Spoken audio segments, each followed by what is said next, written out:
सारी समस्या जो आज है वो इसी वॉर में छिपी हुई है। जितनी भी समस्याएं, जो आज समस्या है इजराइल पैलेस्टीन की, उसका पहला डेट, दूसरा इंपॉर्टेंट, पहला तो ये है 48 इजराइल का जन्म, गाजा स्ट्रिप, जहां पर आज हमास बैठा हुआ है। अब कैसे हमास वहां पहुंचा ये सब मैं आपको बताऊंगा। हमास कौन है, हिजबुल्लाह कौन है, ये सब एक मैं आपको एक क्रक्स में स्टोरी सुना दूंगा। इजराइल पैलेस्टीन विवाद, इस इजराइल पैलेस्टीन विवाद में 4 बड़ी महत्वपूर्ण घटनाएं। War of 1948, war of 1956, Nasser, colonel Nasser, कल इसकी कहानी सुनाओ, कॉलोनल नासर की। बहुत बड़ा नेता इजिप्ट का सर, बहुत बड़ा नेता नासिर, अरब वर्ल्ड का लीडर बन बैठा। जॉर्डन के किंग हुसैन को मजबूर कर दिया कि अपने ब्रिटिश, जो तुम्हारा ब्रिटिश आर्मी स्टाफ है उसको हटाओ। अल्जीरियन अरब को मदद पहुंचा दी फ्रांस के खिलाफ, और एक झटके में अरब वर्ल्ड का लीडर बन बैठा नासिर। बड़ी महत्वपूर्ण हस्ती है इजिप्ट की, कॉलोनल नासिर। 70 में मर गया सर, खैर। लेकिन तीसरा है 1967, बहुत मारा इजराइल ने सर। विधवत सुनाऊंगा, विधवत, 6 डेज वॉर, मारा तो मारा, किसी का गार्डन छीन लिया, किसी की छत पे कब्जा कर लिया, किसी की पार्किंग छीन ली। मकान तो कब्जा पहले किया था, पड़ोसियों ने हल्ला मचाना शुरू किया कि आप यहां नहीं रह सकते, आप बदतमीज हैं। तो उन लोगों ने 2 बार पड़ोसियों को समझाया कि देखो बदतमीजी ना करो वरना मारूंगा तुमको भी, पर ये पड़ोसी माने नहीं। Arab world, Arab world, Arab world, और हमारे पास तेल है, हमारे पास तेल है। बोले तेल तो हम लेके ही जाएंगे, वो तो एक अलग बात। 1967 में इनको एक मौका मिला, वो सारे मौके मैं बैकग्राउंड भी आपको हिस्ट्री देता चलूंगा। तो इन्होंने बड़ी प्लानिंग शुरू की, लेकिन इससे पहले कि ये प्लानिंग को अमल करते इजराइलीज 1973 यम किप्पुर, यहूदियों का एक फेस्टिवल होता है sir, festival of forgiveness, festival of penance. Sir आप मुझसे कितनी भी नफरत करें, कितना भी फेक अकाउंट बुला के उल्टा सीधा बोले सर, पर मुझे हर उस आदमी से लगाव है जो लड़कर अपना मुकाम बनाना जानते हैं और किसी को गाली नहीं देते, और यहूदी उनमें से एक है। मुझे किसी से कोई लगाव नहीं है, यहूदी है तो लगाव है, मुसलमान है तो लगाव, ना ना ना, जो लड़ना जानते हैं सर, लड़ना और लड़कर अपना मुकाम बनाना जानते हैं, और किसी को भी दौड़ा लेने की क्षमता रखते हैं, क्योंकि जीवन युद्ध ही है। जय हिंद। मैंने आपसे बताया कि 1948 में इजराइल पैदा हुआ, और वहीं से शुरू हुआ 1948 में इजराइल का जन्म हुआ, और यहीं से शुरू हुआ इजराइल अरब विवाद। और 1948 में ही पहला वॉर भी हो गया, अरब मुल्कों ने करा, लेकिन इजराइल ने एक भयंकर प्रतिवाद किया और यह मैसेज दिया अरब वर्ल्ड को कि नहीं नहीं बेटा, इतने हल्के में मत लेना, हम 2 विटामिन लिए हैं पिछले 500 साल से। इजराइल किसका? यहूदियों का, ज्यूज। और इन लोगों ने 2 विटामिन की गोली ले रखी थी, जबरदस्त विटामिन वाली, जो आज तक इनकी ताकत है। और यह बात अरबों को समझ में नहीं आ रही है। अरबों को, किसी की, जैसे रावण को तुम कितना भी मारो, रावण को तुम कितना भी मारो, अगर नाभि पर नहीं मारोगे तब वो नहीं मरेगा। जब तक तुम रावण की नाभि में अमृत है ये नहीं जानोगे, तब तक तुम रावण को नहीं मार पाओगे। इजराइल 2 विटामिन की गोलियां लेता है, 2। अरबों को उसे लेना पड़ेगा। पता है कौन सी विटामिन? पहला विटामिन है कैपिटलिज्म। पूरे दुनिया का पैसा रोटेट करते हैं, पूरी दुनिया का, कर लो जो करना है। और दूसरा विटामिन है इनका इंडस्ट्रियल रेवोल्यूशन। ये इनकी ताकत है। तुम 100 मिसाइल मार दोगे, वो पलट के 1000 मार देंगे, और मार ही रहे हैं 2007-6 से। 2006 से वो जो कांड कर रहे हैं, ये जो तबाही तो आप देख रहे हो ना, 2008 में भी किया था। हमास को अपना संविधान बदलना पड़ेगा। हिजबुल्लाह को अपना संविधान बदलना पड़ेगा। तो 28 में 1948 में अरब वर्ल्ड को एक संदेश दिया। फिर मैंने आपको बताया नासिर, दूसरा वॉर हुआ, स्विस क्राइसिस 1956, यहां भी इजराइल ने एकदम दमदार प्रदर्शन किया, 10 ओवर 200 रन। 1967 में बाथ पार्टी पावर में आई। Egypt, Syria, Jordan, Egypt, Syria, Iraq, Baath party. Baath बड़ी प्यारा नाम है इस पार्टी का। 1960s के आसपास बाथ पार्टी, बाथ पार्टी, इनकी फिलॉसफी है रिसरेक्शन, लेफ्ट विंग टिल्ट है इनका, बाथ पार्टी वालों का। Egypt, Syria, Iraq, Egypt, Syria, Iraq, resurrection से अल्लाह ने प्रॉमिस किया है ना कि हम कयामत के दिन फैसला करेंगे। इन्होंने कहा अब हम फैसला करेंगे। और 1967 वो समय है, कनेक्ट करिएगा, 1967 वो समय है जब अंकल सैम गब्बर एक बहुत खतरनाक मुद्दे में उलझा हुआ है, वियतनाम। 1967 वो समय है जब गब्बर बड़े खतरनाक मुद्दे में उलझा हुआ है, वियतनाम। अब लेफ्ट विंग टिल्ट है तो मानी सी बात है यूएसएसआर खुलकर सपोर्ट करेगा। तो इन लोगों को लगा कि बच्चा अकेला है, पापा फंसे हुए हैं, ये सब तैयारी करने लगे, तैयारी किए जा रहे हैं, आर्मी मोबिलाइजेशन कर रहे हैं, फाइटर प्लेन लगा रहे हैं। इजराइल ने देखा कि यार ये तो मतलब कुछ सेटिंग चल रही है, और इससे पहले कि ये लोग अटैक करें, इजराइलियों ने उड़ा दिया, दो हाथ लगा दिए सबको। इसको बोलते हैं 6 days वॉर। बड़ा इंपॉर्टेंट वॉर है 6 days वॉर। सारी समस्या जो आज है वो इसी वॉर में छिपी हुई है। जितनी भी समस्याएं, जो आज समस्या है इजराइल पैलेस्टीन की, उसका पहला डेट, दूसरा इंपॉर्टेंट, पहला तो ये है 48 इजराइल का जन्म, दूसरा ये 1967 6 days वॉर। और इस वॉर में इजराइल ने क्या किया, इजिप्ट से सिनाई डेजर्ट छीन लिया,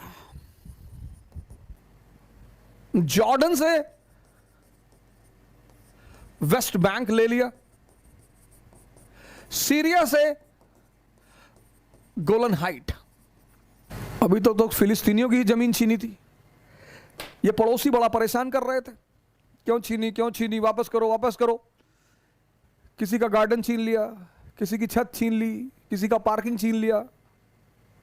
बोले अब सिनाई, इसी सिनाई डेजर्ट की एक स्ट्रिप है गाजा स्ट्रिप, इसी की एक स्ट्रिप है गाजा स्ट्रिप, जहां पर आज हमास बैठा हुआ है। अब कैसे हमास वहां पहुंचा ये सब मैं आपको बताऊंगा। हमास कौन है, हिजबुल्लाह कौन है, ये सब मैं आपको एक क्रक्स में स्टोरी सुना दूंगा। उतना याद रखिए, हमेशा आपका कहानी क्लियर रहेगा। ये साल बहुत इंपॉर्टेंट है। इजिप्ट से सिनाई ले लिया, सिनाई की एक स्ट्रिप है गाजा, जॉर्डन से वेस्ट बैंक ले लिया जहां फतेह पर शासन कर रहा था, सीरिया से गोलन हाइट ले लिया, सबका एरिया ले लिया। और बोले ये सब हमारे बफर जोन है, तुम लोग यार बार बार हमला कर रहे हो मेरे ऊपर, तो बफर तो हमें बनाना ही पड़ेगा। और फिर इजराइल ने इस सारे एरिया को अपना बफर जोन बना दिया और यहूदियों की बस्ती बसानी शुरू कर दी। अब तो मामला और बिगड़ गया। अभी तक तो फिलिस्तीन का मामला था, अब ये सब मार खाए। अरब वर्ल्ड में तो खलबली मच गई, हम भी मारे गए, मारे तो जाओगे ही। अगर सिर्फ ताकत, शारीरिक ताकत के बल पर राजा का चयन होता तो जंगल का राजा होता हाथी या गैंडा। अगर सिर्फ मानसिक ताकत के बल पर जंगल के राजा का चयन होता तो लोमड़ी होती, भेड़िया होता। मैं बार बार आपसे एक बात कहता हूं, राजा बनने के लिए बस एक ही चीज का विकास जरूरी है, समझदारी। जो खेलना जानते हैं ना, उनका सम्मान करना पड़ता है। निकम्मे तो चाटुकार होते ही हैं, जो खेलना जानते हैं, खेलना। इसीलिए तो तुमसे डेली आकर यही कहता हूं, खेलना सीख लो, मानसिक ताकत बढ़ा लो, शारीरिक ताकत बढ़ा लो। मामला बिगड़ गया, सारी अरब कंट्रीज इन्वॉल्व हो गई, इजिप्ट भी इन्वॉल्व हो गया डायरेक्टली, जॉर्डन इन्वॉल्व हो गया, सीरिया इन्वॉल्व हो गया, पैलेस्टीन पहले से इन्वॉल्व था। पीएलओ ने अरब देशों पे दबाव बनाना शुरू किया, बड़ा जबरदस्त ऑर्गेनाइजेशन रहा पीएलओ,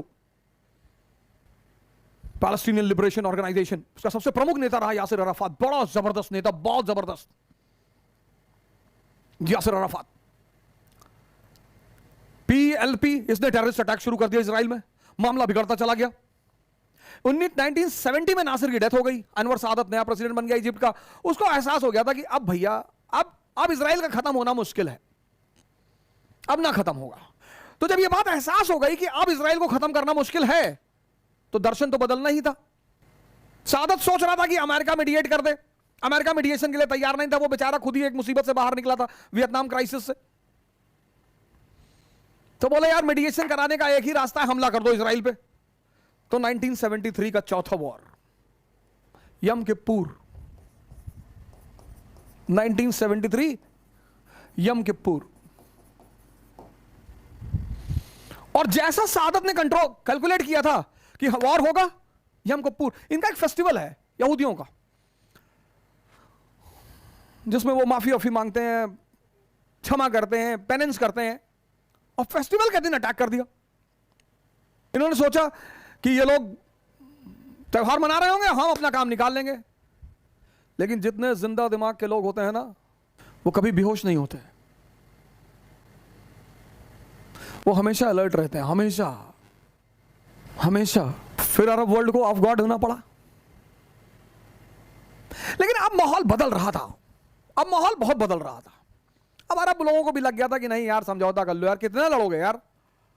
इसराइल को भी लग रहा था, अरब वर्ल्ड ने इस वॉर के बाद ऑयल सप्लाई रोक दी, पूरी दुनिया में हाहाकार मच गया। इंडिया में जेपी मूवमेंट शुरू हो गया, इंदिरा गांधी को उस संकट से निपटने के लिए इमरजेंसी लगानी पड़ी, पूरी दुनिया पे इसका असर पड़ा।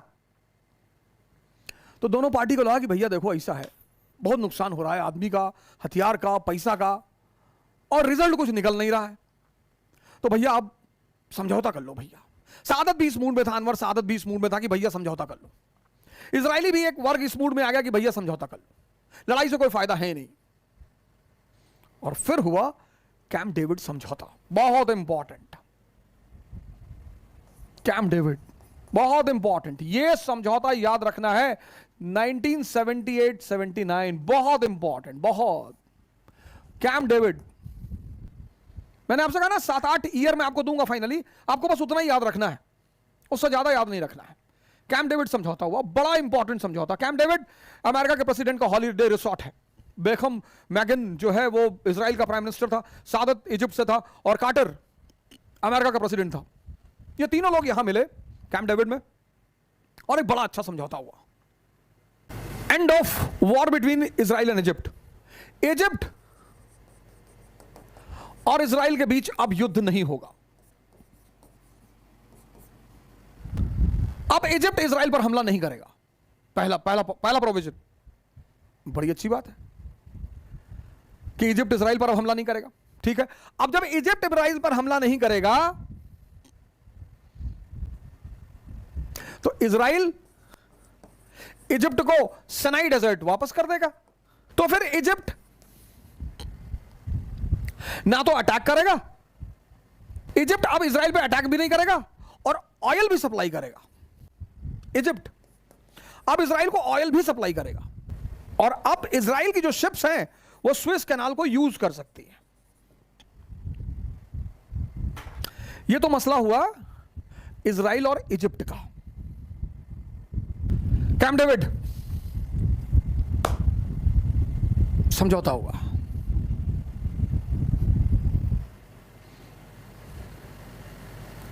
इजराइल का विरोध किसने किया पहले? इजिप्ट ने। इजराइल से समझौता किसने किया पहले? इजिप्ट ने। लेकिन अरबों का एक समूह है जो इस बात को मानता है कि ना, हम किसी भी कीमत पर इजराइल को खत्म करेंगे। और जैसे ही अरबों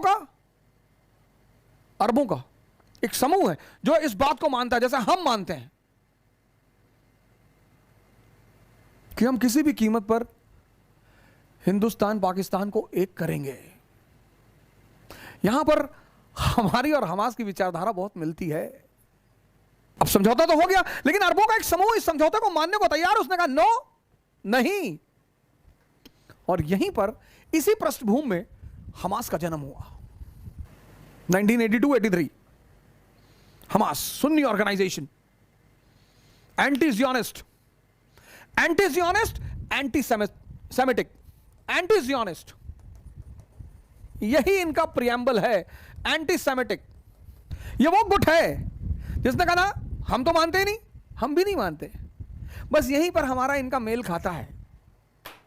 यही एक चीज हमारी इनकी मिलती है कि वो भी हमारी ही जमीन है, लाहौर, पेशावर। हमने आज तक पाकिस्तान को अलग मुल्क माना ही नहीं। हमारे बड़े सारे मित्र वहां रहते हैं, हम तो उनसे कहते हैं हमें बुलाओ यूरोपीय इतिहास पढ़ाने के लिए। हम नहीं मानते, हम भी नहीं मानते। इनका पॉलिटिकल विंग भी है हमास का, इनका मिलिट्री विंग भी है, और दावा जो है वो इनका सोशल विंग भी है।